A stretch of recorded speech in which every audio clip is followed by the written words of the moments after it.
Children barely able to speak in sentences, some still in nappies under their school uniforms, some unable to use a knife and fork. These are just a few of the challenges faced by reception teachers of the class of 2019. In an exclusive survey carried out by this programme, 82% of reception class teachers say that increasing numbers of children aren't adequately prepared for school. Nearly two-thirds say they've seen an increase in the numbers of new pupils not toilet trained.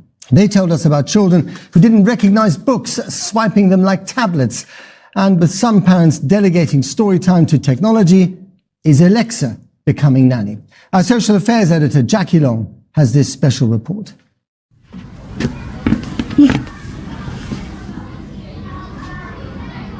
I was nervous coming to school the very first time. I started school and I liked it. Yeah, that's why I just like school every time I go there. My favourite thing is colouring pencils. I think I was a bit worried, and my first friend was Maisie. I love school. And it's my first day. That first day at school, long awaited, long anticipated, but still, teachers say worrying numbers of children simply not prepared. We asked 100 teachers from reception classes across England and Wales to tell us what they're seeing. Their voice memos paint an alarming picture, with more children this year than before at school, but not ready for school. Some do still come in pull-ups and they're still drinking out of baby bottles. They're unable to talk because they've always got a dummy in. Talking to them in full sentences is becoming much more difficult, as often children aren't able to string together a full comprehensive sentence. There are lots of fussy eaters, with parents telling us that they'll only eat chicken nuggets and chocolate spread sandwiches. More than ever, children are starting school with already decayed teeth missing that have been taken out by the dentist, or silver teeth to replace teeth that have been removed. We surveyed 100 reception teachers. More than 80% say increasing numbers of children weren't adequately prepared to start school this year. The number of children who aren't toilet trained is rising, according to two-thirds of teachers. And nearly 60% have at least one child who still needs a dummy. Almost three-quarters have at least one child in their class who had no idea how to use a book. What we're finding is that, schools are really having to step up to bridge the gap between what perhaps used to happen at home and in school. That there used to be that expectation that children at a certain level, we're having to do more and more to make sure that children are at that level, or that we've got catch-up things in place if they're not. Of course, we expect schools to cope with whoever comes through the door.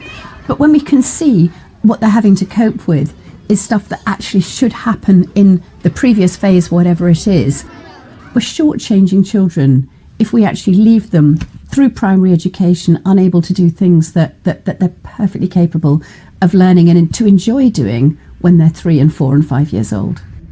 At the heart of school life, speech. But something as seemingly straightforward as talking is now, for increasing numbers of children, a problem. Teachers told us speech and language ability is dramatically declining, with more than 80% reporting more problems with this year's new starters. And on that constantly asked question, is the digital world impacting on our children? This is what the teachers told us. One child given a book to read tries to swipe it like a tablet. Children are going to sleep with a bedtime story not read by parents, but by the digital speaker system Alexa. And some children's language skills are so poor, they think their classmates are speaking a foreign language. Communication charity ICANN runs sessions in primary schools to help improve children's language skills. Welcome to our Talk Boost lesson. Today we're going to be playing lots of games and learning lots of new words. Now our first game, we're going to play word bingo. These children just need a little extra help, but others face much bigger challenges. Bingo! Speech and language skills are absolutely essential for children to be able to cope at school. In some areas, particular areas of disadvantage, there can be upwards of 50% of children starting school with poor language. They've just got a few words, they're just maybe talking in one or two word sentences, they find it difficult to listen, pay attention. Very often parents just don't know that there's a way that children's language can be supported and that they've got a really crucial role in that. And children are arriving at the school gate without other basic skills. Toilet training, one of the most common problems now being faced by teachers. Hello, you're through to Eric. You're speaking with Natalie. How can I help? This helpline is run by Eric, the Children's Bladder and Bowel charity. And it's not just preschool children whose parents need support. So this is a reception class he's just started? Oh, okay. And was he having accidents before he started school, or is this just since he started? Laura contacted Eric when she was still struggling to toilet train her son Freddie as he was starting school. Can you remember when you first went to school? Can you remember wearing your nappy when you went to school? Mm-hmm. I mean, it carried on till he was 4 years old, and then we had the prospect of school coming up. And obviously you want them potty trained for school. So I really was at my wit's end. I had to tell the headmistress, he needs to weigh into his pull-ups. Laura says it wasn't for the want of trying, though, and with help from the charity and support from the school, Freddie was soon out of nappies. Not all families are as keen to end the nappy phase ahead of school. One teacher told us a mum reacted with hostility when it was suggested her child needed to be toilet trained. We're seeing an increasing trend in children actually starting school in nappies. Something as fundamental as toilet training is being tackled so much later. It's very, very likely that the majority of those children could be potty trained from the age of around 2. Throughout our research, teachers listed a complex mix of reasons so many children are not ready for school, including technology, busy parents and poverty. With no easy solution, in the meantime, they say teachers are having to step in to fill in the gaps, trying to make sure children who need extra help get it. So as staff, it's our job to know those children, and we have to adjust our practice to support them. So it could be through reducing our language. So instead of us where we're having a conversation now, I would just potentially be using just one word for a child, like car, for example. And then you build it up. You'd say red car as their language develops, and then you would develop it to, moving it onto the red car went to the shops. I mean, I think we've had to have a rethink really about our role as educators. We need to start with where the child is. So if a child has got delayed speech and language, does need toilet training, then that's the targets for that child. There's no point in having literacy targets for children who aren't talking. 3/4 of the teachers told us their schools started this year already in the middle of a funding crisis. It's all added pressure when you want to make sure every child, whether they arrived ready or not, has the same chances. School is good for me. I like playing. I started at school. I was happy. Thank you very much.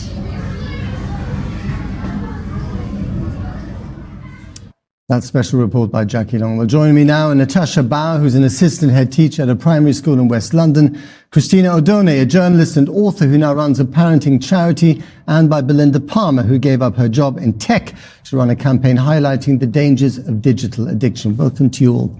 Let me start with you, Natasha. As a teacher, I have to say, the statistics in that film are alarming, as are some of the details, like, swiping right on a book. We'll talk about that in a minute. But why do you think this increase is taking place? There's a number of factors that go into play with the increase of children not being reception ready. And I do think technology plays a big part in it, because a lot of parents are leaving their children alone with technology. But I also think that there's poverty has a lot to play in it. I've taught in the same school in the same area for over 10 years. And although it's a deprived area, poverty as having more of effect on the children. So we go to home visits, children are staying in in one bedroom. There's a whole family in one bedroom. There's an increase of more parents going out to work. There's an increase of being rehoused and rehoused again. And so the impacts of austerity, essentially. Right. Basically, yeah. And it's increasing. And every year, there's more children with speech and language difficulties, more children entering school that are wearing nappies or aren't potty trained, and more children coming to school. They use dummies, they use bottles, and they haven't been trained, and they're not school ready. And Christina, you're nodding. Does that mean you agree? I agree up to a point. I think that although family income is important, family relationships is even more important. And I think that what those children were showing was a lack of interaction with grown-ups or older siblings who have mastered these skills.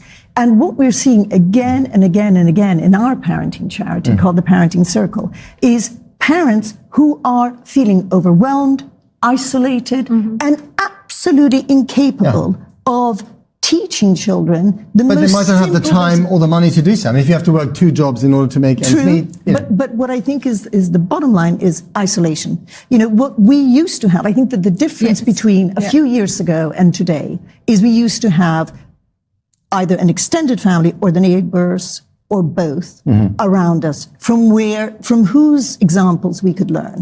And we just don't have that anymore. So is technology the real culprit here then? Because part of that isolation is, kids left on their own with a tablet or with Alexa instead of mother. Yeah, I think it is. I don't want to make technology the enemy because there are many benefits to technology, but we used to be a great advocate of technology. I still love technology, but we cannot deny what I'm worried about is our children's lack of empathy. What we've got here is, I don't think Alexa's a nanny. She's almost technology is a digital sedative. It blunts our children's emotions. And what I'm worried about is, because I have teenagers, when they're on their device, they're not experiencing pain or joy in the same way and learning empathy, because empathy is a learned skill. So you've taken the next step. You've actually locked up your son's devices and your own in a safe. Well, I've tried. I am by no means. I am work in progress. But I guess the point is, let's not put all the responsibility on the parents. Yeah. Let's look at the technology companies, because they're sprinkling behavioral cocaine on these devices.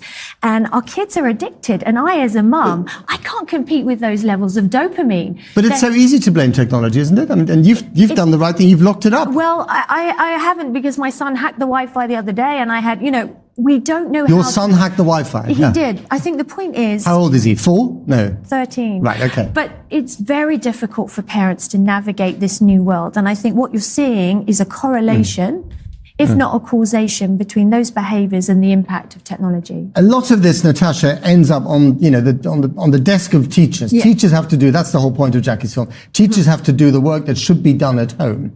So blaming technology, does that ring true to you, or is that a cop-out? I think technology does have a part to play, because a lot of the time the children are left alone with the tablet, the swiping, and the story where they said that the children are swiping books. That's true every day. Wow. But I do think that's a true story, right? It is a true story. Yeah. But I do think that the reason parents use technology is because they have very, very busy lives. And I would agree that you said about the families, relationships. But I also think the reason behind a lot of it is because of poverty. Because if you don't have that you don't have that time, because you're working double shifts, you're working different shifts, you're working in one room, everybody's in one room. Where are we going to sit together to have that meal to talk to each other? Cuts across the class divide as well, doesn't it? It's not just poor families; it's also middle class. Middle class families suffer from it as well. And in fact, what we have found with our parenting circle is that middle class parents are as eager to be supported, because we get 2 junior staff from each school to lead discussion. As eager to be supported? As eager to be supported and equally to share their triumphs and failures with other parents, as lower income families and prepared to ask for it, or too embarrassed to ask for it? And in fact, to demand it. Right. Okay. And I think your point about isolation, I think we're going to look back at this period in time and think, what on earth were we doing with our children, giving them that access to technology? It's like the smoking industry. In the 70s, you go to the doctors and they'd say, if you're a bit stressed, have a cigarette. Now we give our parents devices. It's very hard to control the content. I honestly think we will look back and think. But it's about managing the technology. You can't cut technology out of kids' lives. I mean, it is an important part of their lives. It's a very important, and it plays an incredibly good educational role, but it's very hard to navigate because the technology is designed to be so addictive. Yes, but I think that the problem here is parents. If children keep seeing their parents addicted to the screen, not making eye contact with the child because they're checking on their emails, how can we expect the children to be above and beyond their parents' addiction? I think that's true. I think we as parents, role models, I mean, I've told my children to get off their phone while I'm on my phone. Yeah, well, exactly. So you put your phone on. But I think we cannot just blame the parents. We have to look at the whole ecosystem. We have to look at the technology. What difference can government make here? I think there's a lot of changes that they can make. Well, first of all, there needs to be more money pumped into early childhood development, learning behind it, because there's a lot of places where parents used to get together, children's centres. And also the Short Start programme has been cut by 62% since 2010. So people are not getting out, they're not socialising with other parents. So when they start school in reception, maybe that's the first time they've come across another parent with the same age child, because they haven't gone to these play groups they used Christine, to. it is about the money, isn't it? Well, it's really important. I think children's centres and the reduction in children's centres was a terrible, terrible problem.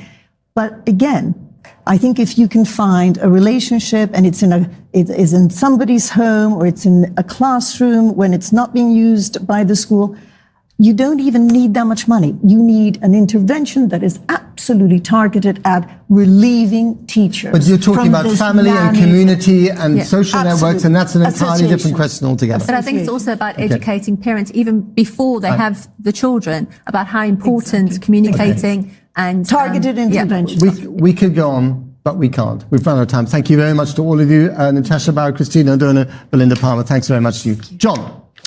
Burger King and